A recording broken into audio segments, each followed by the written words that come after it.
Yeah, yeah, yeah, yeah, yeah, yeah, yeah, yeah. Sometimes little things give you clues about big things. The other day, I was practicing tennis at a local playground with the aid of a machine that fires the ball over the net to me. A little boy, whose father was practicing on the court next to me, became fascinated with the machine. The little fellow, about 4 or 5 years old, started walking over onto the court where I was playing, on the side where the machine was. "No, no," I said, "that's dangerous." The little boy kept walking onto my court, facing into the machine, which was still firing tennis balls in various directions as it turned from side to side. His father said nothing. "That's dangerous," I repeated, as I put down my tennis racket and started toward the other side of the net to turn off the machine. "Michael, why don't you come on back?" the father said. "I'm going to have to leave," I said to his father, "because this is dangerous." "No, we'll leave," the father said. "Come on, Michael." "No," Why's the father not getting his son, bro? Go get your kid, boy. Michael said, still staring with fascination into the machine as it That kid continued bad. turning and firing tennis balls. "Oh, Michael, come on," his father pleaded, but still without making a move to go get him. By this time, I had reached the machine and turned it off. Only then did Michael lose interest and leave with his father.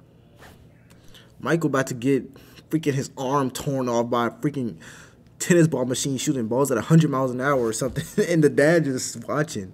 But I do get the analogy he's trying to paint. Like, he's saying, I don't get it yet. I don't get it yet, but I will.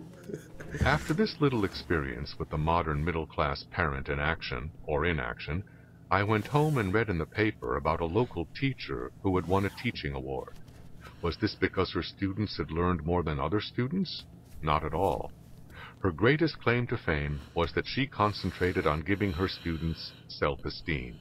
She didn't believe in a lot of academic demands, grading, and homework. All that might have hurt the little darling's self-esteem. What? For all I know, Michael may have been one of her students. She got an award for not giving her kids work? Isn't your job as a teacher literally to give them work? What? Self-esteem. I do get it. But, nah, you gotta teach them. Teaching is number one, no matter the situation.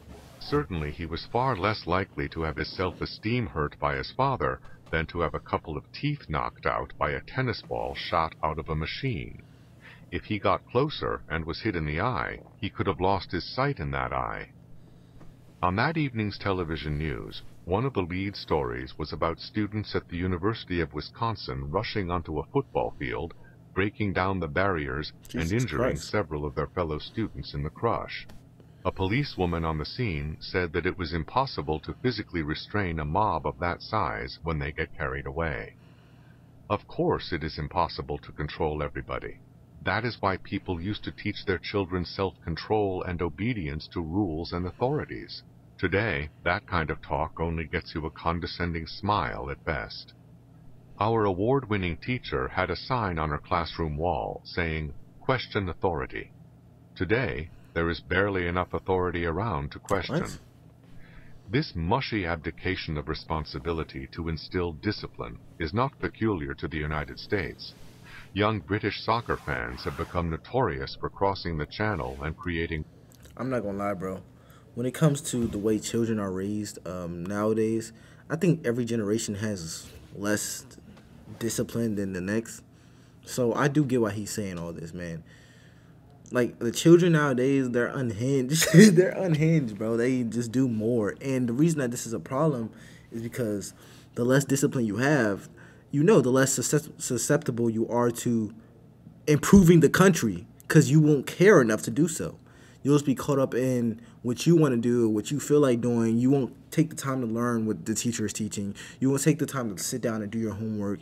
You won't take the time to listen to cops telling you this. You won't take the time to you just won't take the time to protect not only yourself, but you won't take the time to protect others, especially if you're not worrying about yourself. So this is the reason why this is such a problem. And Thomas Sowell is making good points here. Like, just because you love your kids, you want them to have a higher self-esteem, that doesn't mean don't teach them right from wrong. That doesn't mean don't teach them discipline, because if you really love them on the level that you say you do, you'll be trying to make sure they're the best version of themselves, make sure they're strong, make sure they know what discipline is, make sure they know the right time to play, the wrong time to play, make sure they know situations that can harm themselves. That's what a good parent who really loves their kid will do, instead of enabling them to do what you think is right. And this is a crisis in America, and hopefully it improves. Riots at international soccer matches on the continent. About 1500 years ago, barbarians from continental Europe invaded Britain and took over. Today, British soccer fans are getting their revenge. While many civilizations have succumbed to the onslaughts of barbarian invaders, we may be the first to succumb to the onslaughts of barbarians growing up in our midst. Every child born into this world today is as uncivilized as the caveman. If nobody gets around to civilizing him, that is the way he will grow up. All the lofty talk about the root causes of crime fail to notice the obvious. People commit crimes because they are people, because they are innately selfish and do not care how their behavior affects. That's facts. We are, as people, innately selfish. This is why it's so crucial to teach self-discipline. Because honestly, let's be honest, the things that really help your life, eating healthy, working out, going to school and doing the work, paying attention to class, reading books, they're all boring. Nobody wants to do it, but you do it because deep down you have that discipline. You know that, okay, if I do this, it will improve my life. And the less discipline you have, the more unhinged you become as a generation. Other people, unless they have been raised to behave otherwise, or unless they fear the criminal justice system. The same people who are undermining the notion of imposing either internal or external restraints on children have also been undermining the prosecution and punishment of criminals. They have succeeded all too well on both fronts. We will all be paying the price of that success for a long time to come. What is amazing is not that we bought some of these modern theories that became fashionable back in the 1960s. What is staggering is that we have not reconsidered after decades of watching the consequences. Man, that was actually pretty intriguing. That was facts. If you have any suggestions, make sure y'all comment down below, and I'll catch y'all on the next one.